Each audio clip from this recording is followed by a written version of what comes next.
Tomamos asiento. Qué bonito cantan, qué bonito oran. Para iniciar el tema, la prédica de esta tarde, esta noche, necesito que voltees a ver a la persona que está a tu lado y le digas: Dios tiene un mensaje para ti. Amén. Así que te voy a invitar a que hoy me acompañes al libro de Hechos, capítulo 3, versículos del 1 al 10. Préstame toda tu atención posible. Olvídate que le debes a Coppel, Compartamos, Electra. Olvídate de todo eso y concéntrate en la palabra. Dice el versículo 1, que en una ocasión Pedro y Juan subían al templo para la oración de la tarde. Allí encontraron un paralítico de nacimiento que se ponía diariamente junto a la puerta del templo llamada La Hermosa. ¿Cómo se llamaba la puerta? La Hermosa. ¿Cómo estás tú? Hermosa. Eso, vámonos recio. Lo ponían para pedir limosna a los que entraban. Cuando él vio a Pedro y a Juan entrar en el templo, les pidió una limosna. Entonces Pedro, fijando la mirada en él, lo mismo que Juan, le dijo: míranos. El hombre los miró fijamente esperando que le dieran algo.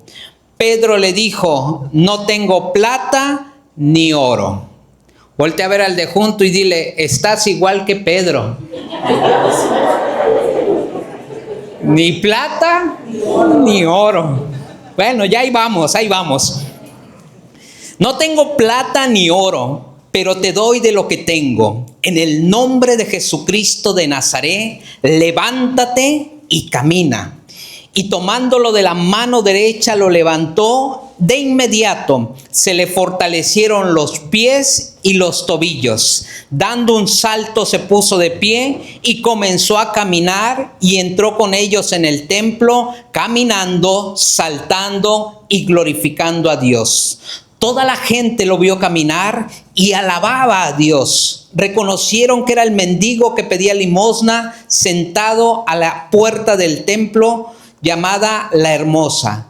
Quedaron asombrados y llenos de admiración por lo que había sucedido. Por favor, dale un fuerte aplauso a la palabra de Dios.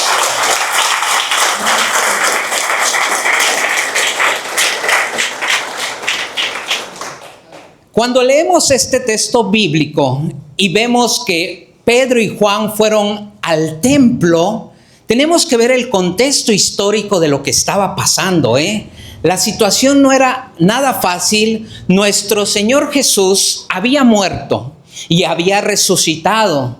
En el libro de Hechos capítulo 2, esto que leímos está en el capítulo 3, en el capítulo 2, el Espíritu Santo se había derramado en el aposento alto en Pentecostés. Entonces, en ese momento histórico, los discípulos de Jesús no eran bien vistos, porque para ellos los discípulos eran considerados una secta.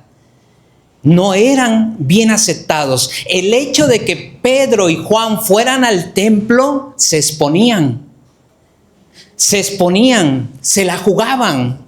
¿Por qué? Porque tenían o corrían la suerte de ser arrestados. Ellos, no creas que cuando iban a ir al templo, los sacerdotes, los escribas, los fariseos los iban a recibir con las puertas abiertas. Míralos, ahí viene Pedro y Juan. Alfombra roja. No creas que los iban a recibir como cuando tú ibas a la cantina, que te decían: licenciado, qué bueno que vino. La mesa de siempre, lo de siempre, la muchacha de siempre. Así no los iban a recibir a ellos. A ellos los iban a ver mal. ¿Y esos qué hacen aquí? Esa secta que hacen aquí. Pero Pedro y Juan, que en Hechos capítulo 2 habían recibido la unción, la presencia, la llenura del Espíritu Santo, aunque ese lugar era hermoso, aunque ahí se derramó la presencia del Espíritu Santo, tenían que salir, no se podían quedar encerrados. Y esa es la muestra del verdadero discípulo de Jesús, que cuando eres lleno, eres ungido, te encuentras con Dios, con su palabra, con su sabiduría, no te puedes quedar encerrado. Un verdadero discípulo sale aunque no sea bien recibido.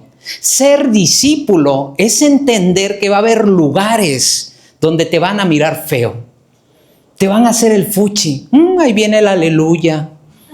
La persinada. La espantada, la que se da golpes de pecho, y te van a mirar feo, porque ser discípulo de Jesús es solo para valientes.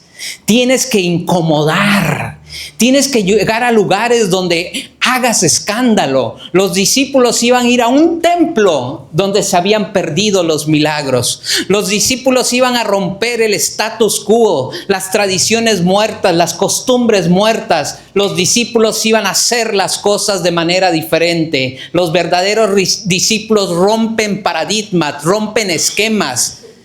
Son disruptivos, hacen las cosas de manera diferente, aunque la gente te vea mal. ¿Amén? Amén.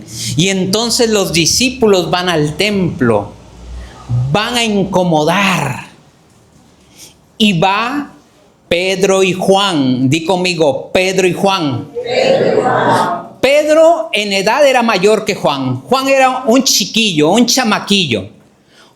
Pedro ya era un hombre adulto, maduro, pero en ministerio Pedro era cabeza, era la roca sobre la cual Cristo edificaría la iglesia. En ministerio Pedro era cabeza, espiritualmente era más grande. En edad Juan era más pequeño y espiritualmente en ministerio era más pequeño. El texto bíblico dice que Pedro iba y lo acompañaba, lo seguía Juan. Juan sigue a Pedro. Juan aprende de Pedro. Juan es guiado por Pedro. Yo no sé, espiritualmente hablando, qué edad tengas. Habrá personas que apenas se están metiendo en las cosas de Dios, que apenas se acercaron al Señor, apenas se convirtieron y apenas le dijeron, Señor, te entrego mi vida, y entonces empieza un nuevo estilo de vida, empiezan a nacer de nuevo. Es un baby espiritual, porque apenas está empezando. Di conmigo, baby. Espiritual. Es un bebé, hay que alimentarlo con leche, con miel. Pero hay quienes no apenas le entregaron su vida al Señor, ¿eh? Hay quienes ya tienen rato que se convirtieron. Quizás espiritualmente eres un baby espiritual, aunque biológicamente ya cascabeleas, ya todo te duele. Pero en el mundo espiritual, yo te pregunto, espiritualmente hablando, ¿qué edad tienes? ¿Eres un baby espiritual? ¿O eres un niño espiritual? ¿O eres un adolescente o un puberto o un joven? ¿O quizás ya eres un hombre o una mujer madura? ¿O espiritualmente ya tienes años en las cosas de Dios? Pero si tú eres pequeño, el menor sigue al mayor. Juan sigue a Pedro. Juan camina al lado de Pedro. Y te empiezo a cuestionar. Si tú eres menor, ¿quién es tu mayor? ¿Quién es tu Pedro? ¿Quién es esa persona de la cual aprendes? Que te mentorea, que te instruye, que te guía, que tiene la capacidad de regañarte, de corregirte, de reprenderte, de incomodarte. Imagínate a Pedro, llega con Juan y le dice, Juanito, vamos a ir al templo a la hora de la oración. Y que Juanito dije, ay no, Pedrito, no, zafo, no voy. Que Dios te bendiga. Mira, aquí en el aposento está bien padre. Aquí se derramó la presencia del Espíritu Santo. Ay, qué bonito se siente aquí. No, vete. Es más, ¿a qué vas? Si allá en el templo ni nos miran bien, ni nos quieren. Vamos a quedarnos. Yo no voy. ¿No serás un Juan que no le agarras el paso a Pedro? que no te empolvas del polvo de las sandalias de Pedro? ¿Cuándo en tu vida has orado para que Dios te mande un Pedro?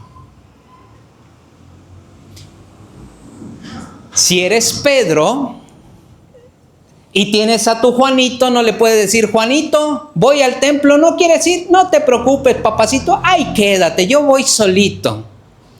Si tú eres Pedro, tienes que incomodar a Juan.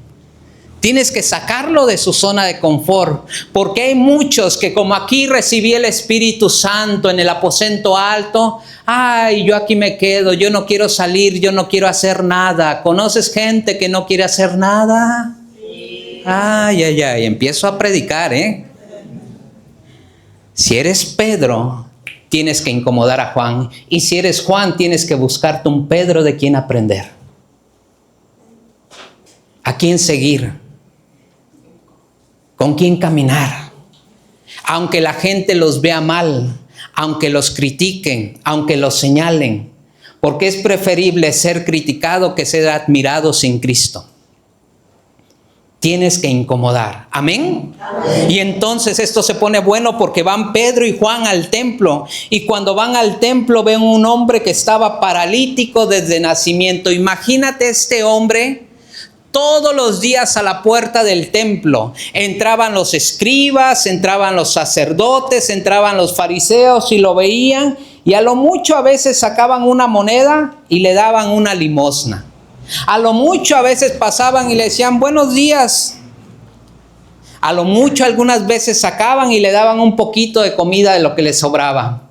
Estos escribas, estos fariseos, estos sacerdotes, estos religiosos, ¿qué habían hecho por el paralítico? Nada. Hoy les vengo a hablar a aquellos cuya religiosidad muerta, cuya espiritualidad, cuyos ritos y costumbres muertas no han hecho nada por ti. La religiosidad muerta no había hecho nada por el paralítico cuando Jesús quería hacer por él un milagro. Tal vez la religiosidad no te ha hecho nada, no te ha bendecido, no te ha sanado, no te ha levantado, no te ha dado un milagro, pero eso no quiere decir que Dios no te quiera bendecir, que Dios no te quiera levantar, ni que Dios no te quiera dar un milagro. Jesús te quiere levantado, bendecido y con milagros en tus manos. ¿Amén? Amén. Y entonces, cuando el texto bíblico dice que este hombre todos los días era colocado a la entrada de la puerta, entramos a un punto delicado, porque lo colocaban en la entrada, en la línea. No lo colocaban adentro del templo, pero tampoco lo colocaban afuera. Estaba en medio. En esa posición donde él estaba pidiendo limosnas, escuchaba cuando rezaban la palabra de Dios, cuando rezaban la Torá, los salmos, las alabanzas. Se sabía mucha escritura, sabía los cantos, las alabanzas, los salmos, veía los ritos a lo lejos, pero no se metía. Estaba en la entrada, estaba en medio. Se parece a esas personas que cada 8 días van a misa, no faltan, y cada 8 días en misa sacan su ofrenda de 5 pesos. Y escuchan que el sacerdote dicen que Jesús anunciaba el evangelio, sanaba enfermos, ayudaba a los pobres, a los necesitados. Ah, bueno, eso lo hacía Jesús, pero yo no. Se colocan en la misma posición que el paralítico, en medio. No son ni malos ni buenos. No son pecadores, pero tampoco son santos. No están lejos de las cosas de Dios, pero tampoco están comprometidos. Esto los hace una persona tibia. Di conmigo, tibio. Tibio. Este paralítico era un hombre tibio, que sabía cosas de Dios, pero te voy a decir una frase muy fuerte: saber cosas de Dios no te hace bueno ni santo, porque estás en una posición tibia. Y la Biblia dice que era un hombre al cual colocaban todos los días a la puerta del templo. No un niño, no un joven, sino un hombre. Quiere decir que se le habían pasado los años con una espiritualidad tibia. Como quizás a muchos se nos han pasado los años. No estamos lejos de las cosas de Dios, no. Pero tampoco estás comprometido. Sabes de las cosas de Dios, pero no te involucras. No eres malo, no eres mala persona, pero tampoco eres el santo que Dios quería que ya fueras. Te estás colocando en una posición tibia. Qué peligroso es esto, porque el libro de Apocalipsis dice que al final de los tiempos Dios a los fríos y a los tibios los vomita. A los fríos y a los tibios Dios los vomita. Espiritualmente, ¿cómo eres? ¿Frío, caliente o tibio? Hoy ese es el estado espiritual de muchas personas. No eres un mal esposo, pero tampoco eres un esposo que, uy, qué bárbaro, chulada de marido. No eres malo. ¿Por qué? Porque en la casa, pues gracias a Dios, hay pancito, hay leche, hay sopita que comer. No falta el pan en la mesa. Pero cuando te cae dinerito de más, tampoco eres bueno. Tampoco llegas con la mujer y dices, vieja, cerré un buen negocio, toma para tu vestidito. Mujeres, digan amén. Ayúdenme a predicar, por favor. Si no, los hombres me miran feo y ustedes ni defienden. Te cayó dinero de más. ¿Y por qué no llegas y le dices, mujer, ahora sí me fue bien? Te voy a comprar esos tenis Michelin para que no te duelan tus callitos. Ah, no. Te cayó dinero de más, mío. Y no eres malo, porque terminando de trabajar no te vas de borracho con las cantinas. No. Pero llegas a la casa y ya se te hizo costumbre que te sientas en el sillón, primero prendes la tele, luego agarras el celular y estás. Y con la mujer ya ni hablas. No le preguntas, mi amor, ¿cómo te fue? En tu trabajo, en tus ventas, te veo preocupada, ¿te sientes algo? ¿Me quieres platicar? No, ahí estás en la sala, a veces dormido, y la mujer tiene, mi marido. Pues no es malo, pero tampoco es bueno. Eres un esposo tibio. Y déjame decirte algo, y las mujeres no me van a mentir. A las mujeres no les gustan los hombres ni fríos ni tibios. ¿Les gustan? Sucias. Señor, manda fuego, por favor. Y así se te han ido los años siendo un esposo tibio, no siendo el esposo que puedes ser. No eres un mal padre porque gracias a Dios trabajas y llevas el sustento a tu casa, pero a veces pudiendo estar más tiempo en la casa, llegar con los hijos, abrazar a la hija, decirle, hija, me siento orgullosa de ti, te amo, ¿cómo te sientes? ¿Cómo vas en la escuela? ¿Quiénes son tus amigos? No, te quedas en el trabajo. ¿Es malo? No, pero pudiera ser más bueno. Entonces eres un padre tibio. Y así se te van los años. Y así se te va la vida. ¿Sí me explico? Así estamos igual que el paralítico. Tibios. En tu salud, tibia. Porque de repente te sientes mal, vas al doctor, el doctor te revisa, te manda a hacer análisis y te dicen, ay señora, mire, le voy a recetar esto y esto. ¿Se lo va a tomar? ¿Qué dicen? Sí. Sales de estar con el doctor y ves la receta y dices, esta no. Esta tampoco. Y esta menos. Ahora resulta que tú sabes más que el doctor.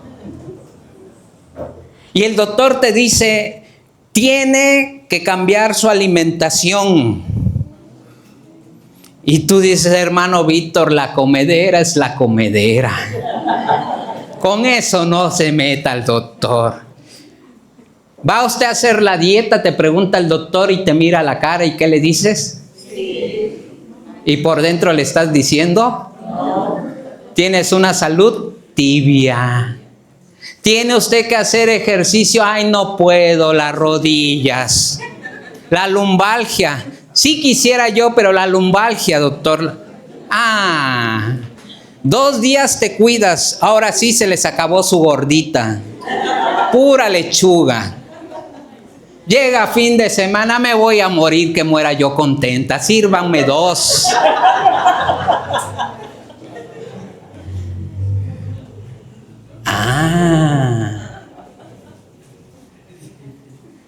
Tienes una salud tibia.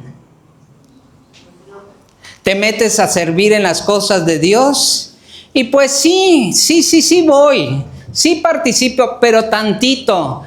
A la entrada, de lejos, no me quiero comprometer, no me quiero involucrar para no quedarle mal.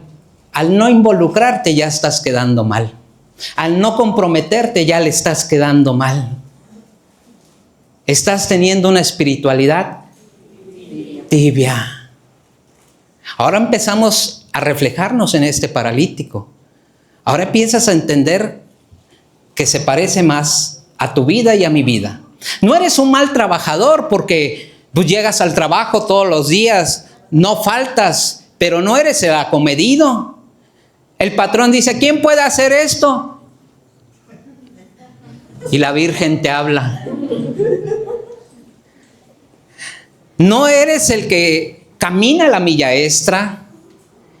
Eres el que apenas está diciendo, ya vamos a salir, todavía ni es la hora de salida y ya estás con un pie afuera. Pero llevas tu rosario. No eres un mal trabajador, pero no das lo mejor de ti.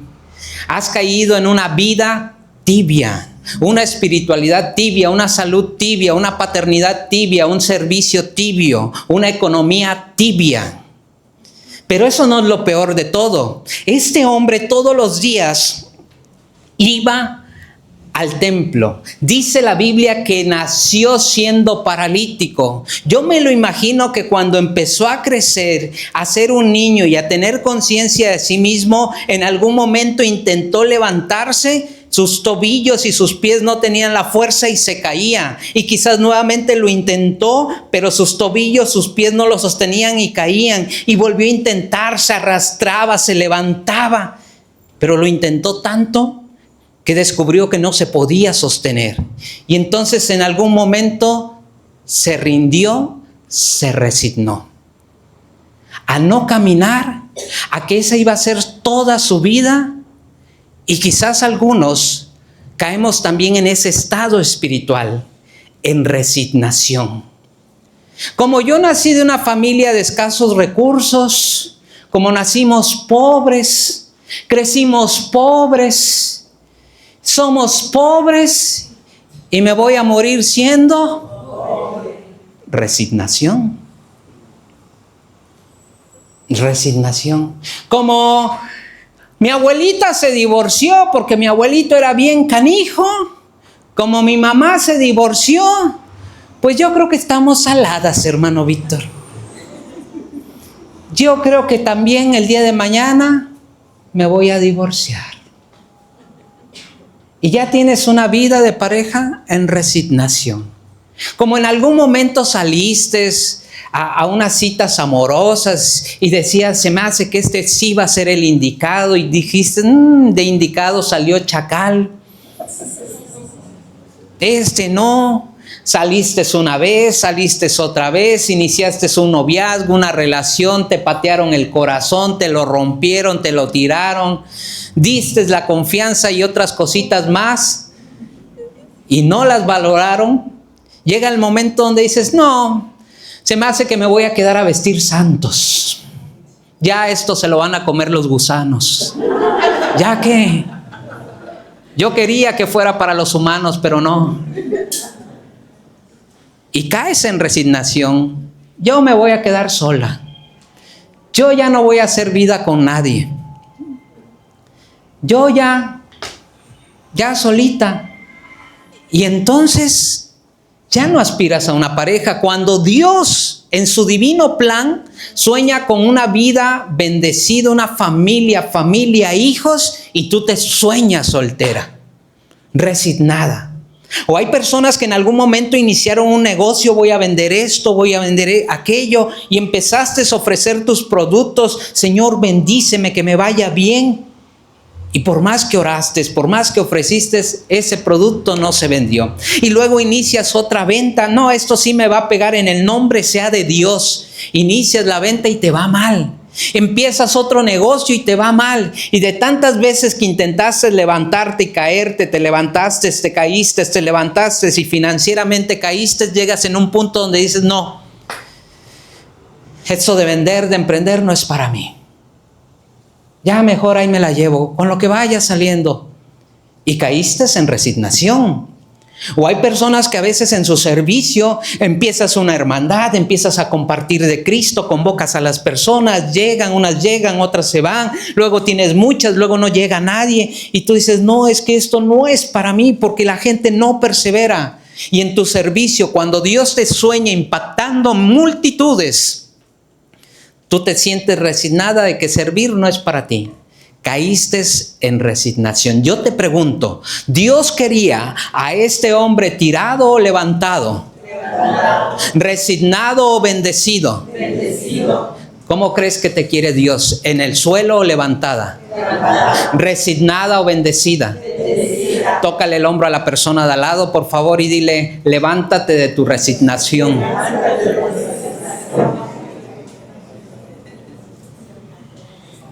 Amén. Amén.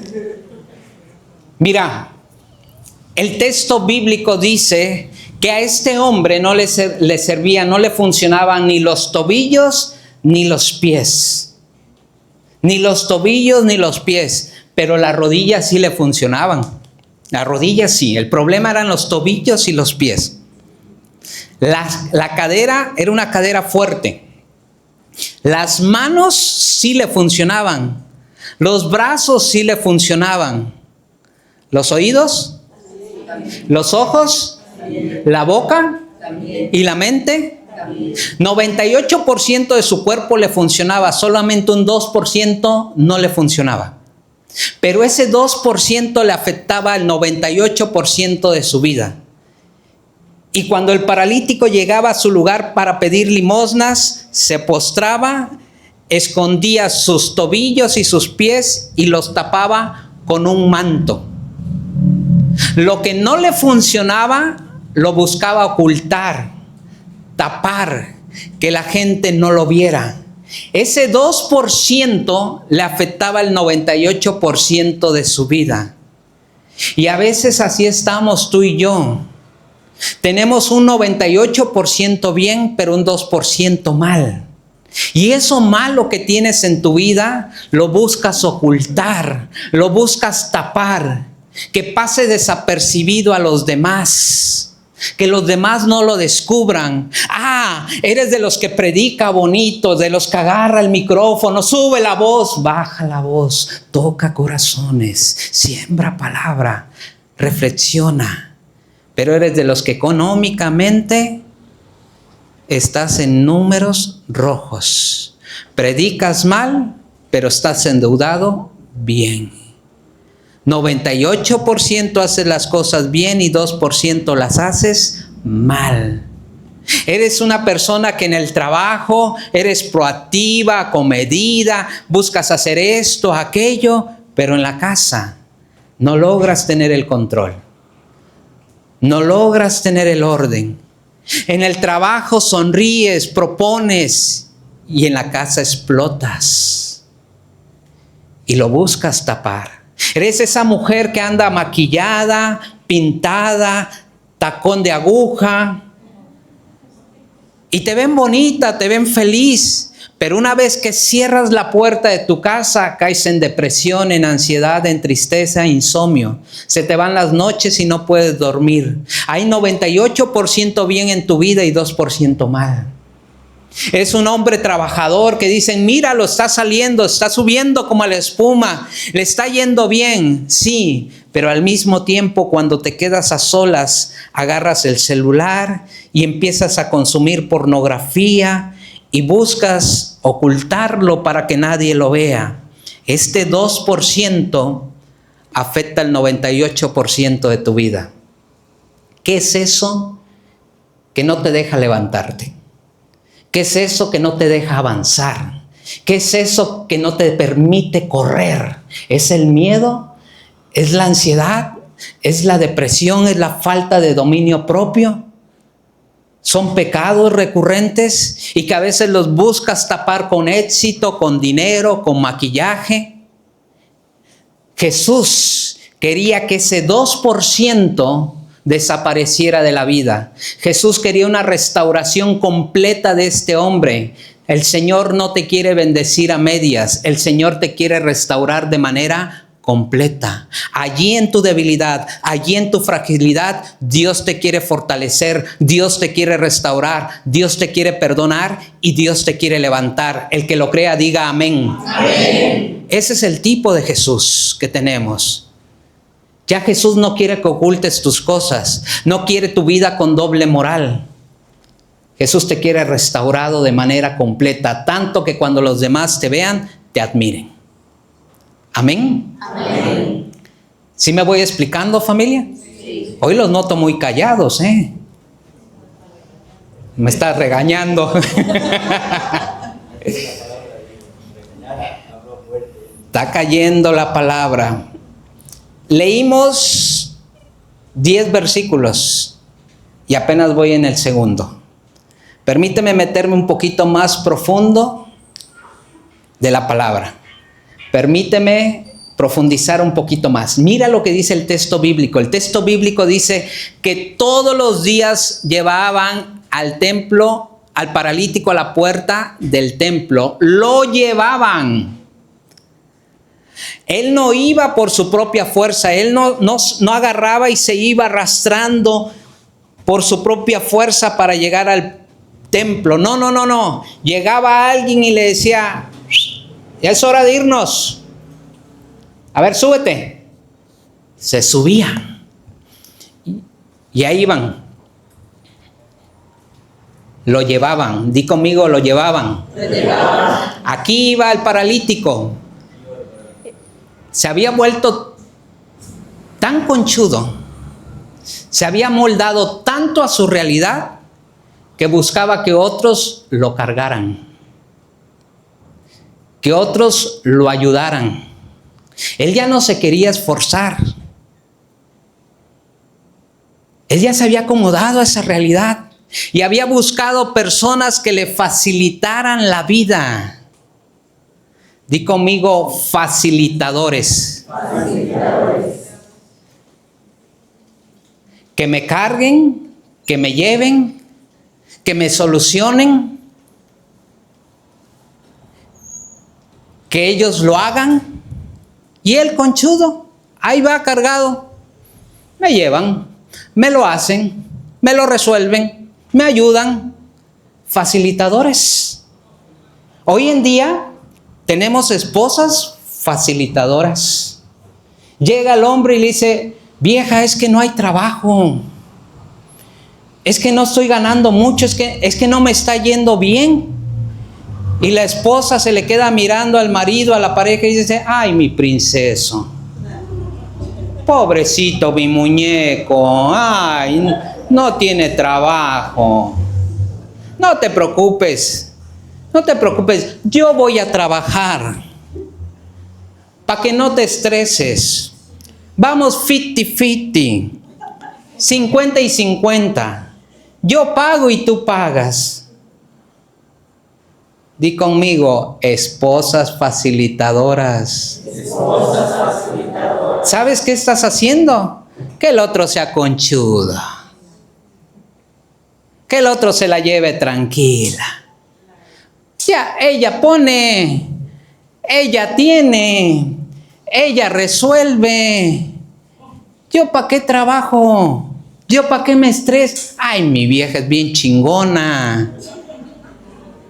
Y ahí anda la mujer trabajando, sube, baja, los hijos, la casa, para acá, mira, le tiembla un ojo, parece la chimoltrufia, mal arreglada y toda estresada. Y el otro, mira, panzón, así, cachetón, capibara.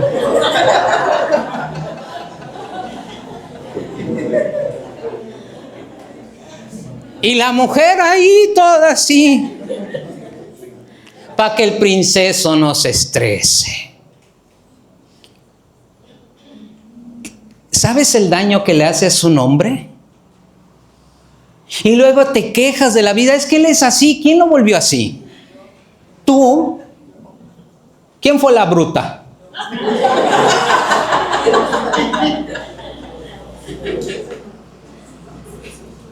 Y luego dice, Señor, es que él es así. Diosito te dice, mira, ni me digas nada. Porque tú le estás haciendo la vida así. Tú lo estás haciendo un hombre conchudo, holgazán, irresponsable. El hombre si llega y te dice, es que no me ha ido bien, papacito. Si no te ha ido en ese trabajo, búscate otro. Pero si tú sales a trabajar nada más 5 horas, 8 horas, nos va a ir mal. Vete a trabajar más. Con 2 trabajos, pan y tortillas no nos va a faltar. Pero vete a trabajar. Oye, pero tú trabajas. Sí, pero es que fíjate que, pues a mí me ha ido mazo. Si tú vendes, si tú trabajas, tú no le tienes que decir al marido que te va bien. Porque si tú le dices que te va bien, te va a decir, pues tú paga, pues tú pon, pues tú invita. No, astuta. ¿Cómo? Astuta. No bruta, astuta. Astuta. Cuando él te pregunte, ¿cómo te ha ido? Le vas a decir, mazo. Y como no entiende, va a decir, le está yendo mal. Y tú vas a tener dinero guardadito, pero para proyectos, para comprar un terrenito, la casa. No para andarle haciendo la vida fácil a capibara.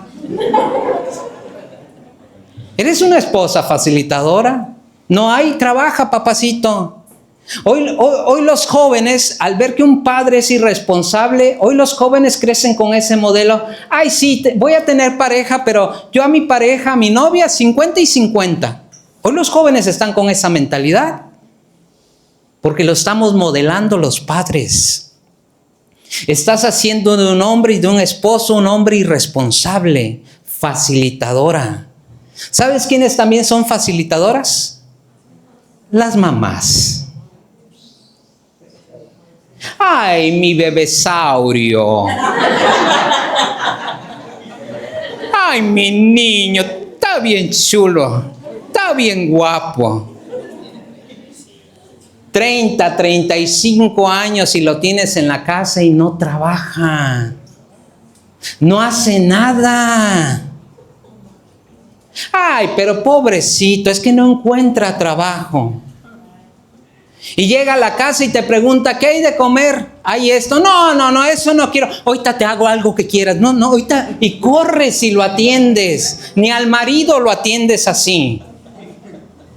Tiene mejor celular que el marido, come mejor que el marido y en la casa no hace nada. Ahí le anda lavando sus calzones, ahí. Tú se los lavas y la novia se los quita.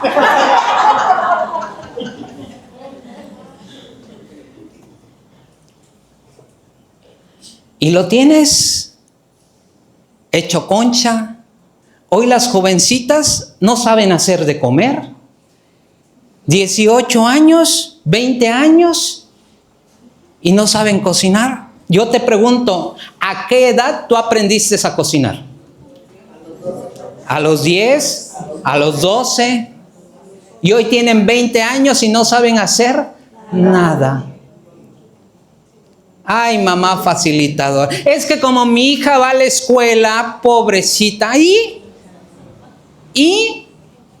¿Quién te garantiza que solamente ir a la escuela va a tener una vida resuelta? A como está la situación, olvídalo. Jóvenes salen con el título universitario y como no saben hacer nada, se deprimen y les va mal en la vida, porque los papás fueron facilitadores. ¿Estás estudiando? Sí, papacito, pero cocínate, lávate. Estás de vacaciones, vete a ayudar a tu tío al taller, vete allá a hacer esto, vete a hacer aquello, ponte a trabajar. No puedes hacer lo que ellos pueden hacer. No puedes resolver lo que ellos ya pueden resolver. No, eso no te hace mal, papá, eso te hace un buen papá. Hoy te verán con mano dura, pero el día de mañana les vas a solucionar la vida. Pero hay jóvenes, hay hombres maduros de 30, 35 años que el papá se sale a trabajar y ahí se queda el hijo acostado. Di conmigo, mamás facilitadoras. ¿Sí me explico, familia? Hay personas que espiritualmente son conchudos y quieren facilitadores espirituales. Al principio me agarraban de su puerquito valiente, pero se me acercaban y me decían, hermano Víctor, ¿puede orar por mí? Es que estoy pasando por esta situación. Y yo, como soy buena persona, me ponía a llorar. Claro que sí, hermanito, con gusto. Me los encontraba 15, 20 días después. Oye, ¿cómo vas con esta situación? ¿Has orado? No he tenido tiempo para orar, pero ahí le encargo que siga orando. Personas que se quieren ir a un retiro, a un congreso, que les impongan manos aquí, aceitito allá, y cuando les toca hacer lo que tienen que hacer, no lo hacen. Quieren vivir de la espiritualidad de otros. Quieren facilitadores. Mira, al paralítico había personas que les convenía que estuviera así, porque sacaban y lucraban con sus limosnas. Hay personas a las que les conviene que tú no te levantes, porque les va mejor que tú sigas en el suelo. Se les acaba el negocio. Hay mujeres que el día que se les abran los ojos, dejarán a ese hombre. Por eso ese hombre no quiere que esa mujer se levante, porque el día de mañana va a correr y se va a ir. Hay patrones que tú no quieren que tú te levantes, porque si tú emprendes, si te va bien en ese negocio, lo vas a dejar. Se le va su mejor trabajador. Le conviene que sigas así de asalariado. Pero cuando viene Pedro y Juan y ven a este hombre, ¿le facilitan la vida o se la incomodan? Los verdaderos discípulos de Jesús no somos facilitadores. No tienes que ser facilitador si tú eres discípula, discípulo de Jesús. Tú tienes que incomodar. Tienes que sacudir a esas personas de su zona de confort, de su status quo, de su inseguridad, de sus miedos. Las personas que caminan en esta comunidad saben que mi tarea, mi trabajo es incomodarte, es desafiarte, es retarte, es confrontarte, es sacarte de tu zona de confort, es hacer que te levantes. Aquí no vienes a recibir solamente palabra, oración y que no hagas nada. Aquí te vamos a poner a servir, porque cuando empiezas a servir te empiezas a incomodar y te tienes que levantar. ¿Amén? Amén. Voltea a ver a la persona que está a tu lado y dile, no seas facilitadora. No seas alcahueta.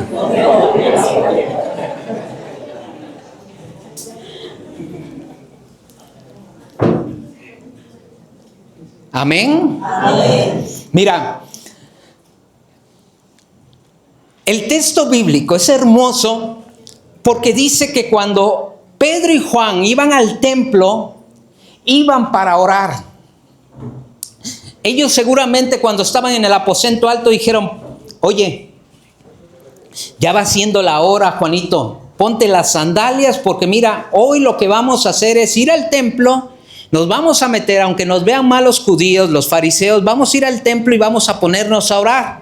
Ese va a ser el plan de hoy, ya saliendo nos vamos y cenamos, ¿de acuerdo? ¿Estás de acuerdo con el plan? Sí. Y ahí van los dos, van con sus planes, van al templo, pero en el camino se encuentran con el paralítico. Ellos tenían el discernimiento espiritual de que Dios en esos momentos no los quería en el templo, los quería con el paralítico.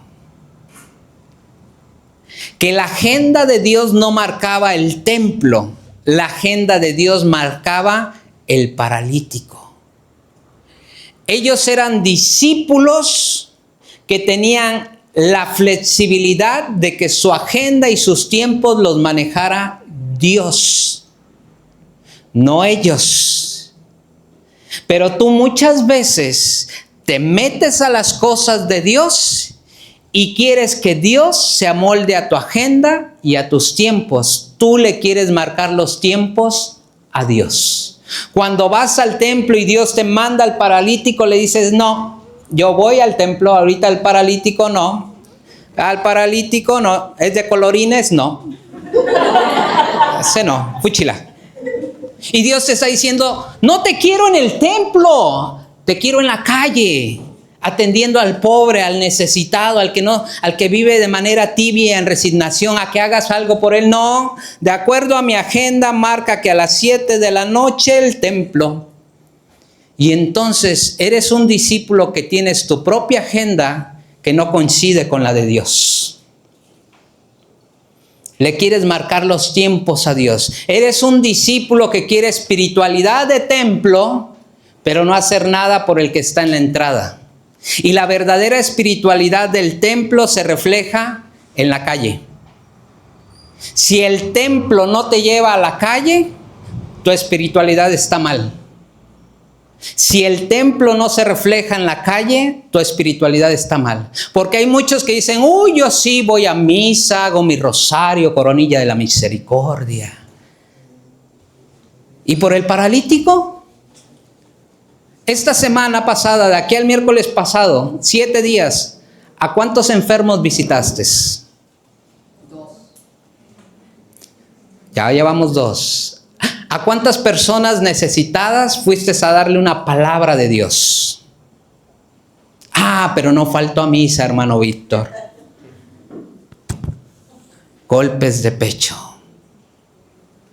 ¿A cuántos fuiste y le diste una leche, 1 kilo de tortilla a ese vecino, a esa comadre que no tiene para comer? Que la dejó el marido y se vive tronando los dedos. Y tú tirando comida ahí del refrigerador. ¿De qué te sirve vida de templo si no se refleja en la calle? ¿De qué te sirve pasártela en el templo si la agenda de Dios marca calle? De acuerdo a las cuentas de Dios, a estos años de tu vida deberías llevar 50 milagros hechos y no llevas ninguno. Creo que este es el mensaje más fuerte. Dios a Pedro y a Juan le cambió los planes. Dios te va a cambiar los planes. Dios quiere transformar más que tu corazón, también tu agenda. Que lo que vives en el templo se vea en la calle, se refleje en la calle, se refleje con los paralíticos, con los que viven desilusionados, los que viven en depresión, con los que no conocen a Cristo. Pero tú piensas que eres buena persona porque te la pasas en el templo. Y dices, no, es que ahorita no tengo tiempo. No nos hacemos el tiempo. No nos hacemos el tiempo. Es que, hermano Víctor, ahorita mis hijos están pequeños. Mira, te cuento un testimonio.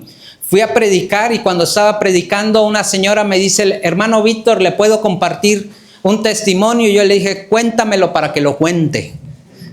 Y me dice, hermano Víctor, cuando yo recién casada con mi esposo llegamos a tener, por bendición de Dios, 3 hijos. Mis hijos estaban pequeños.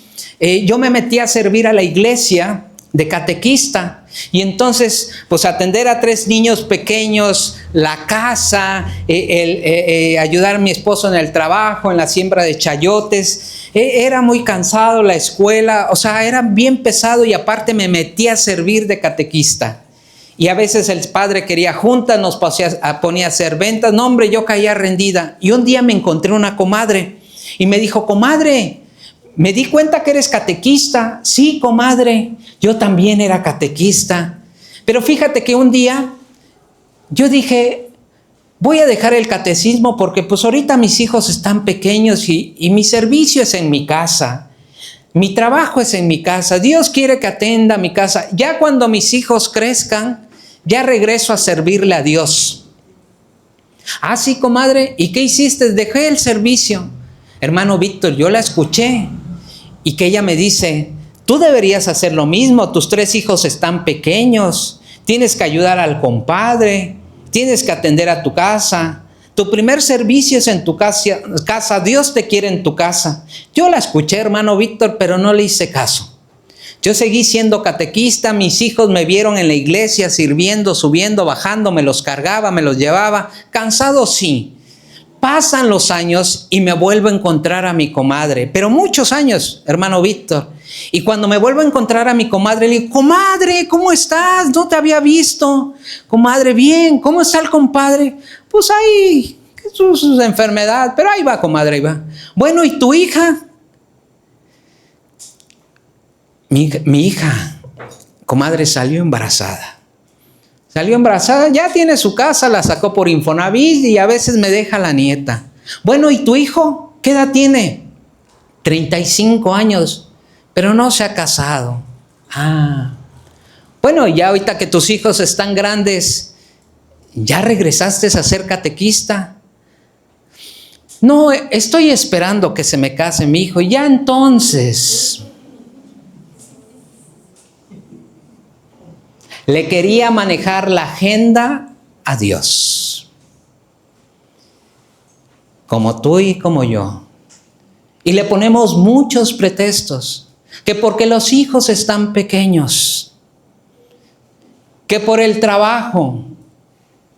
Porque tengo que sacar el sustento. Mira, si no le sirves a Dios siendo pobre, menos siendo rico. Porque cuando tengas la riqueza te va a entretener. Pero si le sirves siendo pobre, Dios te va a bendecir para que llegues a ser rico. Ay, hermano Víctor, es que a esta edad ahorita no. ¿Ahorita no? ¿Cuándo? ¿Cuando estés postrada en una cama? ¿Cuando ya no te puedas mover? Le queremos manejar la agenda a Dios. Dios le cambió los planes a Pedro y a Juan. Dios le cambió la agenda. Dios quiere destruir tu agenda. Cuando yo regresé a servirle a Dios y empezamos, yo recién, Lupita estaba embarazada, dio a luz de nuestra primera hija. Asenet tenía 3 meses de edad. 3 meses de edad, y recuerdo que en esa comunidad que empezábamos, pues queríamos que la comunidad creciera y hicimos un retiro de pesca de 3 días. 3 días. Y entonces pues el equipo éramos poquitos, era Cookies, le dije a Lupita y otras 2 personas, 3, 4. Vamos a hacer el retiro. Y le dije, ni modo, me tienes que ayudar. Y ahí agarra la pañalera, la cobijita, con nuestra hija de 3 meses a organizar el primer retiro para la comunidad de 3 días en una hacienda. Los hijos no son pretexto. Los hijos no son pretexto. Se puede. Cuando tú llegas y le dices al Señor, Señor, maneja mi agenda. Yo no tengo la capacidad de organizarme bien, rindo mi agenda y mis tiempos a ti. No era fácil. Porque después, pues obviamente yo cumplo el mandamiento de sean fecundos y multiplíquense y volví a embarazar a Lupita. Yo cumpliendo palabra de Dios. Yo llegaba y le decía, hoy toca. Ella decía, amén. 3 hijos. Hay que trabajar. Porque esto es un servicio. La gente piensa que uno vive de esto. No, esto es servirle a Dios. De aquí no se toma ni un peso. Lo que tú ofrendas es para la obra de Dios. Yo que tenía que trabajar y darle el sustento a mis 3 hijos. Y entonces es el trabajo, la oficina. Es la comunidad, empezar la comunidad. Organizarla, estructurarla. Es llegar a la casa y dedicarle tiempo a los hijos. Llegó un momento donde yo le decía, Señor, yo me estresaba. Yo me sobrecargaba hasta que aprendí a rendirme delante de Dios y le dije, Señor, te entrego mi agenda. te entrego mis tiempos. Dame la sabiduría de vivir de acuerdo a tu voluntad y a tus tiempos y a tus designios y a lo que tú quieres. Y cuando yo me rendí a Dios, reestructuró los tiempos. Lo que antes me afanaba empezó a fluir. La comunidad empezó a estructurarse. Y paradójicamente ahora trabajo, sirvo y tengo tiempo para mi familia. Lo que tú tienes que hacer es tener la humildad de venir delante del Señor, agarrar tu agenda y romperla y decirle: Señor, te firmo en blanco. Dirige tú mis tiempos, dirige tú mi trabajo, dirige tú mis sueños, mis planes. Yo no puedo hacerlo mejor que tú. Dirígelo tú.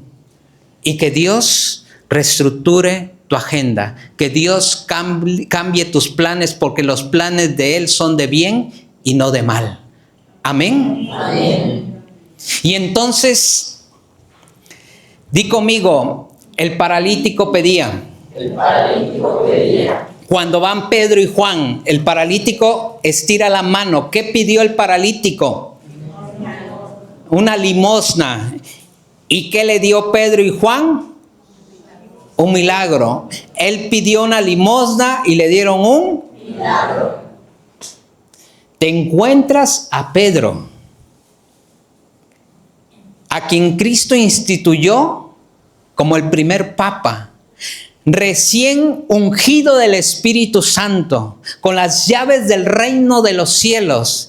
Te encuentras con Juan, el más amado de los discípulos de Jesús. Te los encuentras y eres limonero. ¿Le vas a pedir una limosna o le vas a pedir un milagro? Milagro. Un milagro. Pero el paralítico pidió limosnas. Entonces, ¿pidió bien o pidió mal? Pero aunque pidió mal, recibió bien. De él aprendemos que aunque pidas mal, tienes que pedir. Aunque pidas mal, puedes recibir un milagro. Que no necesitas saber orar para recibir milagros. Este paralítico pudo haber dicho ese día: ¿saben qué? Yo no voy a ir al templo. Yo me quedo aquí en la casa. Ahí lo que me quieran dar de comer, ahí vemos qué encuentro, pero yo no voy. Y se quedaba en su casa. ¿Qué hubiera pasado si él no va al templo? No recibe su milagro. Al no exponerse al poder de Dios, no recibe su milagro.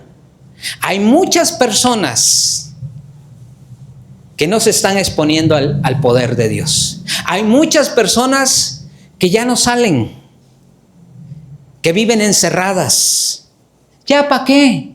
Si mi vida no cambia. ¿Ya para qué oro si mi matrimonio no cambia? ¿Ya para qué si mis hijos no hacen caso? ¿Ya para qué si mi economía sigue igual? Y ya no salen. Si no los llevaban y no se exponían a Jesús, perdía su milagro. Gracias a Dios llegó alguien y le dijo: órale, súbete, vámonos al templo, órale, ¿cómo te vas a quedar ahí? Y lo llevaron, lo expusieron. Tú tienes que ver las maneras de cómo traer a tus hijos que viven encerrados a la presencia de Jesús. Exponlos a la presencia de Jesús. Exponlos al poder de Jesús. Tú tienes que ver la manera en cómo ese esposo que no quiere venir, traerlo a la presencia de Jesús. Porque si se quedan encerrados, no reciben milagros. Hoy hay personas que ya no van a la iglesia, ya no van a la Eucaristía, no se reúnen en una comunidad a escuchar palabra como vienes tú. Encerrados, no hay milagros.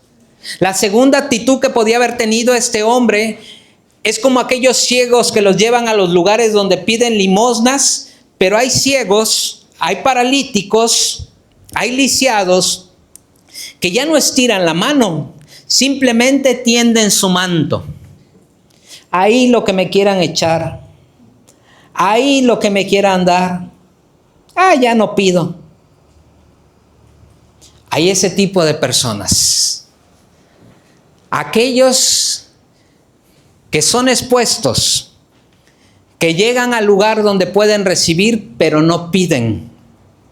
Hay personas que van a las cosas de Dios, que se paran delante del Señor Y como pidieron tantas veces, Señor, sáname, Señor, concédeme esto, Señor, te lo pido, y Dios no se los concedió, ahora se levantan, se paran en la presencia de Dios, pero ya no piden. ¿Quién te dio ese derecho a quedarte callada? ¿Quién te dio el derecho a ya no pedir? Cuando tú pides y Dios no te concede, no es porque Dios te ignore, es porque cada vez que tú pides y Dios guarda silencio, tu fe se está ensanchando. Cada vez que tú pides, tú oras y Dios todavía no te dice sí, tu carácter se está fortaleciendo. Cada vez que oras y no te conceden ese milagro, Dios te está preparando. Y cada vez tu fe crece, tu carácter crece, eres una persona más preparada para que cuando Dios te lo conceda y te dé el sí, tengas la fe suficiente, la fe fortalecida para retener tu bendición y que Satanás no te la pueda arrebatar. Pero muchos, como Dios no te concedió, ya no pido, ya no.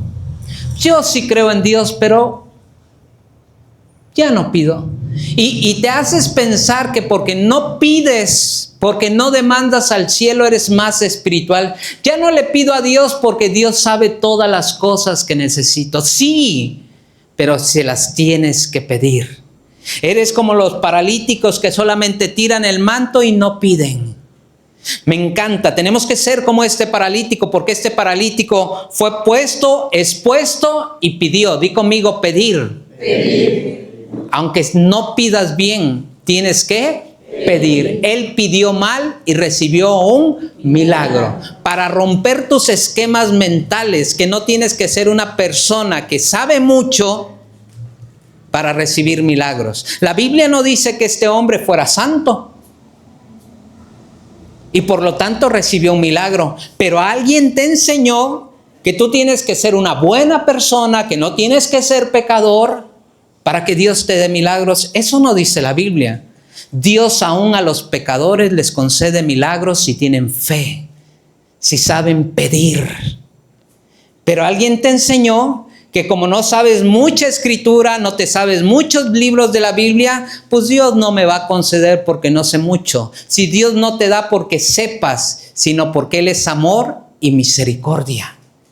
Es que yo no sé orar y tú pide monedas, que Dios te da milagros. Amén. Amén. Aquel que quiera recibir un milagro, aunque no sepa orar, aunque no sepa pedir, que se ponga de pie esta noche. Gracias por escuchar este mensaje. Espero haya sido de edificación en tu vida. Pero antes de que nos despidamos, quiero pedirte dos favores. El primero es que compartas esta enseñanza con algún amigo, alguna comadre, algún familiar, algún hermano que necesite escuchar esta palabra para que Dios toque su corazón. Mándale el link de esta prédica y dile, comadre, tienes que escuchar esta prédica. De esta manera te vuelves un sembrador de la palabra y haces que el evangelio llegue a más y más y más personas. La segunda cosa que te quiero pedir es que nos ayudes a equipar esta comunidad, a que cuente con los medios necesarios para que pueda servirte mejor.